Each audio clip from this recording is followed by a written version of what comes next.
પંચમહાલ જિલ્લા કોંગ્રેસની પત્રકાર પરિષદ. યુનિવર્સિટીઓનું રેન્કિંગ ઘટ્યું, કોંગ્રેસના સરકાર પર આકરા પ્રહાર. ગુજરાતની યુનિવર્સિટીઓના રેન્કિંગમાં થયેલા ઘટાડાને લઈને રાજ્યનું રાજકારણ ગરમાયું છે. આજે ગોધરામાં ગુજરાત પ્રદેશ કોંગ્રેસ સમિતિ દ્વારા એક પત્રકાર પરિષદ યોજવામાં આવી હતી, જેમાં કોંગ્રેસે રાજ્ય સરકારની શિક્ષણ નીતિઓ પર આકરા પ્રહારો કર્યા હતા. આજે ગુજરાતની શિક્ષણ વ્યવસ્થા ગંભીર સંકટમાંથી પસાર થઈ રહી છે. રાષ્ટ્રીય અને આંતરરાષ્ટ્રીય રેન્કિંગમાં ગુજરાતની યુનિવર્સિટીઓનું સ્થાન સતત ઘટી રહ્યું છે. આનું મુખ્ય કારણ રાજ્ય સરકારની નિષ્ફળ શિક્ષણ નીતિઓ અને શિક્ષણ ક્ષેત્રે બજેટનો અભાવ છે.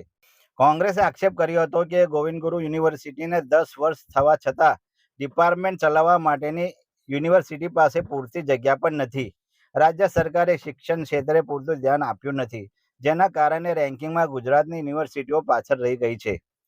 ગોવિંદ ગુરુ યુનિવર્સિટીમાં લાઇબ્રેરી સાયન્સ વિષયમાં પીજી આ વર્ષે ચાલુ થયું છે, પરંતુ આ પહેલા 4 થી 5 વિદ્યાર્થીઓને ડોક્ટરેટની ડિગ્રી આપવામાં આવી છે.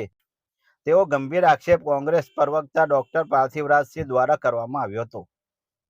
ગુજરાત પ્રદેશ કોંગ્રેસ સમિતિ દ્વારા શિક્ષણ બચાવ અભિયાન હેઠળ આજે ગોધરામાં શિક્ષણને લઈને પ્રશ્નો લઈને આવ્યા હતા. જે પ્રકારની પરિસ્થિતિ, કથળતી પરિસ્થિતિ શિક્ષણની છે એ ચિંતાજનક છે. ગોવિંદ ગુરુ યુનિવર્સિટીને શરૂ થયે 10 વર્ષ થયા હોય, એના બધા ડિપાર્ટમેન્ટોને પોતાના ડિપાર્ટમેન્ટ ચલાવવા માટેની પૂરતી જગ્યા પણ નથી મળી. ટોટલ 3 બિલ્ડિંગોમાં 12 જેટલા ડિપાર્ટમેન્ટો ચાલે છે અને પોતાની વેબસાઇટ ઉપર એ દર્શાવે છે કે કેટલાક ડિપાર્ટમેન્ટો તો એ જે યુનિવર્સિટી સેન્ટર છે તેના સિવાય ચાલે છે. ક્યાંક દાહોદની કોલેજમાં ચાલતું હોય, ક્યાંક કાલોલની કોલેજમાં ચાલતું હોય, ક્યાંક વડોદરાની કોલેજમાં ચાલતું હોય, ક્યાંક કાકડપુરની કોલેજમાં ચાલતું હોય, ક્યાંક બોડેલીની કોલેજમાં ચાલતું હોય. આ પ્રથમ વખતની ઘટના છે.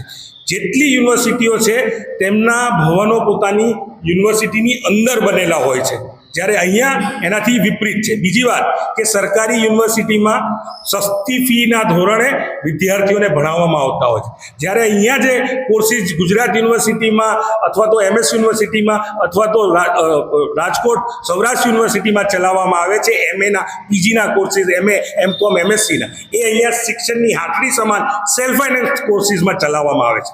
યુનિવર્સિટીનું સેન્ટર પણ ઘણું દૂર છે, વિદ્યાર્થીઓને ખૂબ મોટી તકલીફો છે. આ માત્ર કોલેજ અને યુનિવર્સિટીની વાત નહીં, શાળાઓની પણ વાત કરીએ. મેદાન વગરની શાળા, શિક્ષક વગરની શાળા, ઓરડા વગરની શાળા, તો કઈ રીતે ભણશે આપણા ગુજરાતનો વિદ્યાર્થી અને કઈ રીતે આવનારા સમયમાં આ ગુજરાતનું ભાવિ જેને કહી શકાય એ તૈયાર થશે? આપના દ્વારા આક્ષેપ કરવામાં આવ્યો છે યુનિવર્સિટીમાં PhDનો કોર્સ શરૂ થયેલ હમણાં 6 મહિના થયા. લાઇબ્રેરી સાયન્સના વિદ્યાર્થીઓના માધ્યમથી જાણવા મળ્યું છે કે લાઇબ્રેરી સાયન્સ જે વિષય છે એમાં પીજી આ વખતથી જ શરૂ થયું છે, પણ લાઇબ્રેરી સાયન્સ વિષયમાં ડોક્ટરેટ આના પહેલાં કેટલાય વિદ્યાર્થી 4 થી 5 વિદ્યાર્થીઓ થઈ ગયા છે. પાર્થિવરાજસિંહ કઠવાડિયા, પ્રવક્તા પ્રદેશ કોંગ્રેસ સમિતિ.